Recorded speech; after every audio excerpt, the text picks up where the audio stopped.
Hello, welcome back. അപ്പോൾ എല്ലാവർക്കും ഒരു പുതിയ വീട്ടിലേക്ക് സ്വാഗതം.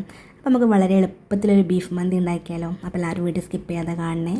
അപ്പോൾ അതിനായിട്ട് നമുക്ക് റൈസ് വേവിക്കാനായിട്ട് കുറച്ച് വെള്ളം വെച്ചിട്ടുണ്ട്. അതിലേക്ക് പട്ട, ഗ്രാമ്പു, ഏലക്കായ, ബേ ലീഫ്, ഉണക്കനാരങ്ങയൊക്കെയാണ് കേട്ടോ. അപ്പോൾ അത് ഇട്ട് കൊടുക്കുക. അപ്പോൾ നമ്മൾ വെള്ളം ഇങ്ങനെ തിളച്ചിങ്ങനെ വരുന്ന ഒരു സമയത്തായിട്ട് ഇട്ട് കൊടുക്കണ്ടേ. പിന്നെ നമുക്ക് അതിലേക്ക് ആവശ്യത്തിന് കല്ലുപ്പ് ചേർത്ത് കൊടുക്കാം. പിന്നെ അരി ഒട്ടിപ്പിടിക്കാതിരിക്കാൻ സൺഫ്ലവർ ഓയിൽ ഒഴിച്ച് കൊടുത്തിട്ടുണ്ട് കേട്ടോ. ഇതെല്ലാം കൂടി നല്ലോണം ഇളക്കി കൊടുക്കാം. ഇനി അത് തിളക്കട്ടെ. ആ സമയത്ത് നമുക്ക് അരിയൊക്കെ ഒന്ന് കഴുകി വൃത്തിയാക്കി എടുക്കണം. അപ്പോൾ ഞാനിവിടെ 1 kg ഗോൾഡൻ കളറുള്ള ബസുമതി റൈസായിട്ട് എടുത്തിട്ടുള്ളത്. മന്തി കിറ്റത്തെ അരിയാണ് കേട്ടോ. പിന്നെ അപ്പോൾ അതൊക്കെ ഒന്ന് കഴുകി വൃത്തിയാക്കിയിട്ട് ഒരു അരമണിക്കൂർ സോക്ക് ചെയ്തിട്ട് ഒന്ന് എടുത്തതാണ്. അതൊന്ന് നമുക്ക് ഇനി വെള്ളം തെളിച്ചിട്ട് അതിലേക്ക് ഇട്ട് കൊടുക്കാം. അപ്പോൾ നമ്മൾ അരിയൊക്കെ വെന്ത് ചോറായി കിട്ടിയിട്ടുണ്ട് കേട്ടോ. അപ്പോൾ ഇനി അത് നമുക്കൊന്ന് ഊറ്റി മാറ്റണം. അപ്പോൾ ഒരു ഓട്ടപാത്രത്തേക്ക് ഊറ്റി മാറ്റിയിട്ടുണ്ട് കേട്ടോ. അപ്പോൾ നമ്മൾ അരിയൊക്കെ നല്ല രീതിയിൽ കിട്ടിയിട്ടുണ്ട്, എവിടെ ഒട്ടിപ്പിടിക്കാതെ കിട്ടിയിട്ടുണ്ട്. ഇനി നമുക്ക് ബീഫ് മസാല ഉണ്ടാക്കിയെടുക്കാനായിട്ട് കുക്കറിലേക്ക് ഒരു സവോള, ഒരു ക്യാപ്സിക്കം, പിന്നെ ഒരു പിടി ചപ്പ്, പുതിന, പിന്നെ നമ്മളെ ഓൾ സ്പൈസസ് ഒക്കെ ചേർത്ത് കൊടുക്കാം.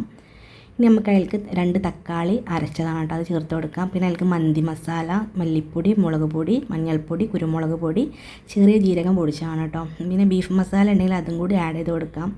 പിന്നെ ഇഞ്ചി വെളുത്തുള്ളി പേസ്റ്റ് ചേർത്ത് കൊടുക്കുന്നുണ്ട്. പിന്നെ മാഗി ക്യൂബ് ചേർത്ത് കൊടുക്കുന്നുണ്ട്. ഇത് നിങ്ങൾക്ക് ആണെങ്കിൽ അത് ചേർത്ത് നമുക്ക് ടേസ്റ്റ് ആവും കേട്ടോ. പിന്നെ അതിൻ്റെ ഉപ്പ് നോക്കിയിട്ട് നമുക്ക് കുറച്ചും കൂടി ഉപ്പ് ആഡ് ചെയ്ത് കൊടുക്കാം. പിന്നെ കുറച്ച് സൺഫ്ലവർ ഓയിൽ ചേർത്ത് കൊടുക്കുന്നുണ്ട്. പിന്നെ നാരങ്ങ നീര് ഒഴിച്ച് കൊടുക്കുന്നുണ്ട് കേട്ടോ. ഇനി നമുക്കിതെല്ലാം കൂടി നല്ലോണം ഒന്ന് കുഴച്ചെടുക്കണം. അപ്പോൾ നമ്മളെ മസാല ഒക്കെ നല്ല രീതിയിൽ തന്നെ കുഴച്ചെടുക്കാം കേട്ടോ. കുറച്ച് നേരം തന്നെ ഇതൊന്ന് കുഴച്ചെടുക്കാം.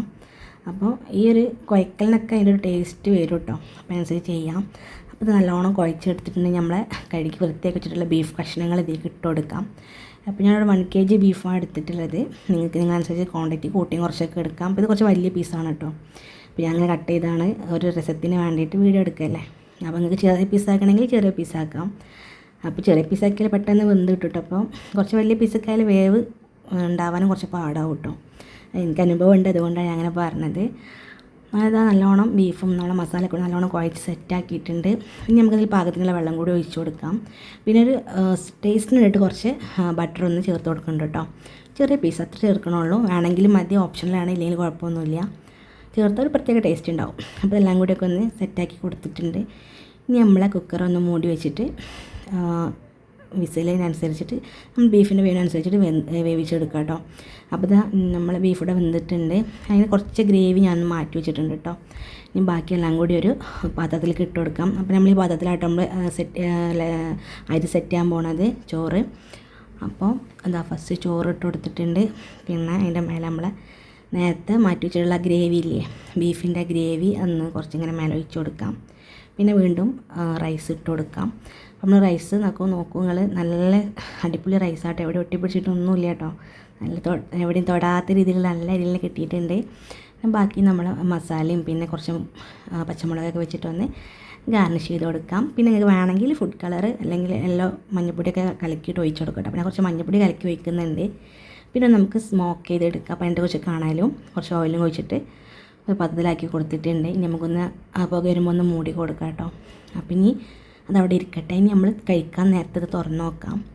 അപ്പോൾ ഇത് നമ്മളെ കാണലൊക്കെ കെട്ട് ഒക്കെ ഇതായി കിട്ടിയിട്ടുണ്ട്. അപ്പോൾ നമ്മൾ ചോറ് ഇത് അടിപൊളിയായിട്ട് തന്നെ കിട്ടിയിട്ടുണ്ട് കേട്ടോ. അപ്പോൾ നല്ല കുഴഞ്ഞ് പോവാത്ത നല്ല അടിപൊളിയായിട്ടുള്ള നമ്മൾ ഹോട്ടലിൽ നിന്നൊക്കെ കിട്ടുന്ന അതേപോലത്തെ റൈസാണ് കേട്ടോ, എവിടെ ഒട്ടിപ്പിടിക്കാത്തൊക്കെ. പിന്നെ ഈ യെല്ലോ കളർ നിങ്ങൾക്ക് ആവശ്യമില്ലെങ്കിൽ ഒഴിവാക്കട്ടോ. അപ്പോൾ നമ്മൾ യെല്ലോ കളർ ആകുമ്പോൾ കുറച്ചും കൂടി ഒരു കളർഫുൾ ആയിക്കോട്ടെ വെച്ചിട്ട് ചേർത്താണ് കേട്ടോ. അല്ലെങ്കിൽ നമുക്ക് ഹോട്ടലിൽ കിട്ടുന്ന മറ്റേ വൈറ്റ് റൈസിലും കിട്ടും നമുക്ക് യെല്ലോ കളർ ഒഴിവാക്കിയിട്ടുണ്ടെങ്കിൽ. അപ്പോൾ ഇതാ ഈ ചോറും നമ്മുടെ ബീഫ് ഒക്കെ ഒന്ന് ചൂടോട് കൊടുത്തിട്ട് നമുക്കൊരു പാത്രത്തേക്ക് സെർവ് ചെയ്യാം. അപ്പോൾ നമ്മൾ അടിപൊളിയായിട്ടുള്ള ഈസി ആയിട്ടുള്ള ബീഫ് മന്തിയുടെ റെഡി ആയിട്ടുണ്ട് കേട്ടോ. അപ്പോൾ എല്ലാവരും ഇങ്ങനെ ഒന്ന് ഉണ്ടാക്കി നോക്കട്ടോ, നല്ല ടേസ്റ്റാണ്. അപ്പോൾ ഞാൻ ഒരു പാത്രത്തേക്ക് എടുത്തിട്ടുണ്ട്.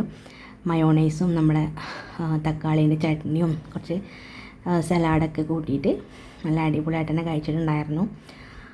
അപ്പം എല്ലാവരും ഈ രീതിയിലൊന്ന് ഇനിയൊന്നും ബീഫ് മന്തി ഉണ്ടാക്കി നോക്കട്ടോ. ചിക്കനിലും ചെയ്യാം കേട്ടോ. അപ്പം എല്ലാവരും ഉണ്ടാക്കി നോക്കിയിട്ട് ഫീഡ്ബാക്ക് അറിയിക്കാം. അപ്പോൾ ഇനി ഇതേപോലെ നെക്സ്റ്റ് കുക്കിംഗ് വീഡിയോ എന്തെങ്കിലും വ്ളോഗൊക്കെ ആയിട്ട് വരാം കേട്ടോ. അപ്പോൾ വീഡിയോസൊക്കെ ഇഷ്ടപ്പെട്ടാൽ സപ്പോർട്ട് ചെയ്യാൻ കൂടി മറക്കല്ല കേട്ടോ. അപ്പോൾ ഓക്കെ, ബൈ.